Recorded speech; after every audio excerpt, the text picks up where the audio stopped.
you've had a spot of trouble, Romy. I don't know how they did it. Just, they got I'm up. sorry, Romy, but I just don't trust you anymore. I also want your balls. I was really attached to my specimens. Now they're out there in the night doing God knows what.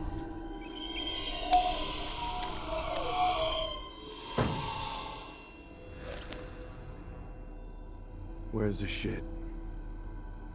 The shit's right there. Now I want all of it. Where's the everywhere?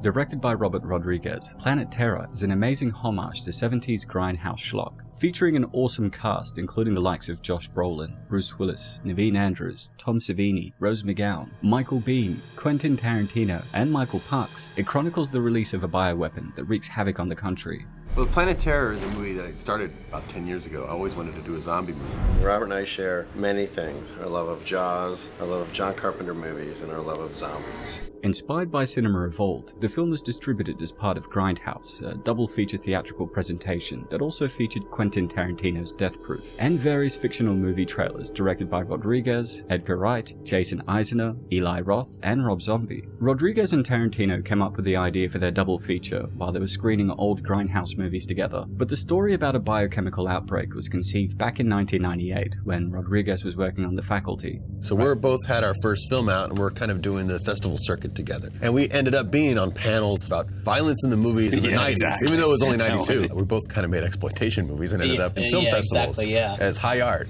In rural Texas, go-go dancer Cherry Darling runs into her mysterious ex-boyfriend El Ray at the Bone Shack, a restaurant owned by brothers JT and Sheriff Haig. You tell that son bitch, he thinks he's gonna come over here and get my recipes? Well, I got a double-barreled answer to his query right inside. Damn, that's good.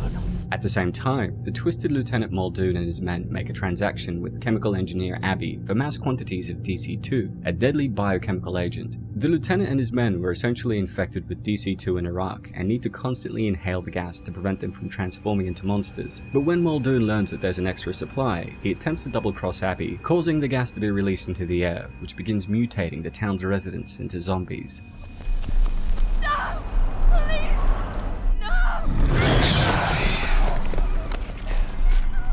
As the chemical spreads, the infected are treated at the hospital by a number of doctors, including Dr. William Block and his unhappy wife Dakota, who happens to be cheating on him with Fergie. Chronic viral ulcerative lesion. You're running a temperature of 105. Not bad. It's high. You can have a seizure, go psychotic, and probably die. Frustrated that Dakota was about to leave him, he stabs her hand with an anesthetic and locks her in a closet. With everyone soon becoming infected, including Dr. Block, zombie attacks begin to escalate around town, including one that sees Cherry lose her leg to a horde of zombies.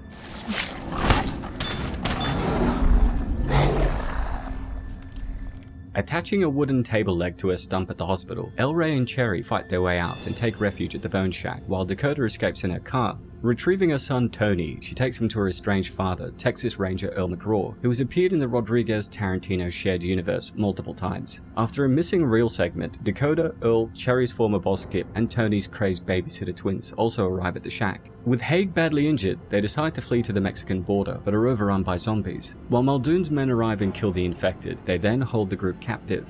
We have to get back to my lab. This infection will spread all over the world to every man, woman, and child unless I finish my antidote. After Cherry and Dakota are taken away by soldiers, the others defeat the guards, and an epic battle ensues, with our heroes, including Cherry, who has her wooden leg replaced with a rifle, making their way to a helicopter.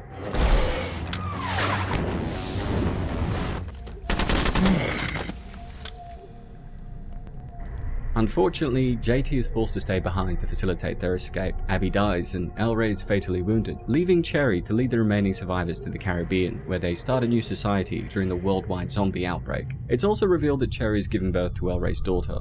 Now leave me be, Ray. Two against the world. It will be. I promise.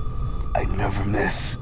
Though Planet Terror pays homage to low-budget 70s films, it doesn't look cheap or rushed in any way, and it perfectly balances its B-movie sheen with amazing practical effects. You're going to be using cables and things to do these really fantastical stunts. You might as well have the actor do it, because you see that it's her. And they're adding their own physical character to it as well. It's very physical acting. And while the story is admittedly bare bones, it's actually a nod to George Romero's way of handling zombie narratives. The zombies don't matter nearly as much as how the characters react to them. John Carpenter is definitely a strong influence here too, with Planet Terror feeling like a combination of Assault on Precinct 13 and Escape from New York with zombies. The way Bruce Willis is shot in the film is also a clever reference to old grindhouse marketing techniques, where a high-profile star is attached and used in all the trailers, only to appear in a few shots throughout the film. We wanted to create the experience of going to the movies back in the 70s and these. It needs to actually be even more than just buying a ticket to a movie. It needs to be a ride. It needs to be the grindhouse experience from beginning to end. There are also a few in-jokes that only hardcore cult film buffs would understand, like the references to the 1974 TV movie Killdozer, or 1970's Cry of the Banshee. But despite these deep-cut references, the Planet Terror experience still feels very welcoming to newcomers. Even if you didn't know anything about grindhouse, the film pulls you right up to speed with the fake trailers, the in-your-face action, and the missing reel gags synonymous with the genre, catapulting you back to the 70s.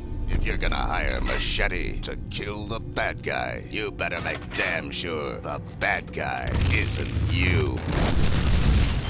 The amazing cast dig their feet into the corny dialogue, ridiculous premise, and entertainingly schlocky action scenes. They know that this is a rare chance to be in a grindhouse film, and they all embrace it. Hilariously, Freddy Rodriguez, who plays El Rey, had actually never shot a gun prior to working on Planet Terror. I've never really done an action film where I've played, so, you know, I really worked my butt off to get it right. And with Rodriguez being a fan of wide shots, McGowan also had to do her own stunt work. This would not be a good part for any kind of girl that was like, ow, this hurts, or and that would not work, but I thought it was cool. But I have this kind of like dainty little body, and I was doing these like tough guy things. The stunt doubles also had their work cut out for them. Not only did they have to wear heavy prosthetics, but they also had to wear heavy mechanisms that shot out fake blood. The more blood that you push out of the hit, of course, the more back pressure there's going to be on the stunt person. The stunt guys were coming back with little black and blue spots going, shh. Their dedication and practical effects pays off by taking us back to the golden age of visual effects before CGI. Special effects designer Gregory Nicotero explained that there were buckets of blood and nasty mutations in nearly every frame. So over the top, blood spraying, whipping somebody or blowing people up. Every single night we were doing makeups for 50 nights. The effects are amazing, but what I also love is how Rodriguez manages to inject so much unexpected comedy into the film. From Cherry saying, I was gonna be a stand-up comedian, after learning her leg is gone, Abby's weird obsession with collecting the testicles of his enemies, to El Rey's unexplained badassery. It's hilarious exploitation cinema and campy throwback horror at its best. Holy shit. That boy's got the devil in him. Interestingly, while we now know that Harvey Weinstein is a monster, that wasn't the case in 1997 when Rose McGowan first made allegations against him and was subsequently blacklisted in Hollywood, ironically the home of virtue signaling. To finesse the Weinsteins, Rodriguez made her the lead in Planet Terror, and due to contractual obligations, Harvey Weinstein's production company had to pay for the whole thing. While they were forced to finance the movie, the Weinsteins were so furious that they purposefully buried the project by barely promoting it. However, the double feature did achieve critical acclaim, with both Death Proof and Planet Terror now considered grindhouse classics. At the end of the day, Planet Terror knows what really matters is that legs are now guns. Barbecue sauce is getting spilled, and Tom Savini is accidentally shooting people in the head, all the while horrific zombies are terrorizing the country. I just can't help but laugh at the fact that millions of dollars were spent to replicate an aesthetic that exploitation filmmakers like Lucio Fulci and John Hayes could make in the 70s for short change. Where the hell are the bodies? That's what we wanted to show you. They're gone. They didn't just get up and walk out, did they? Viral infections. They came pouring in. What do you think? Self-preservation comes to mind.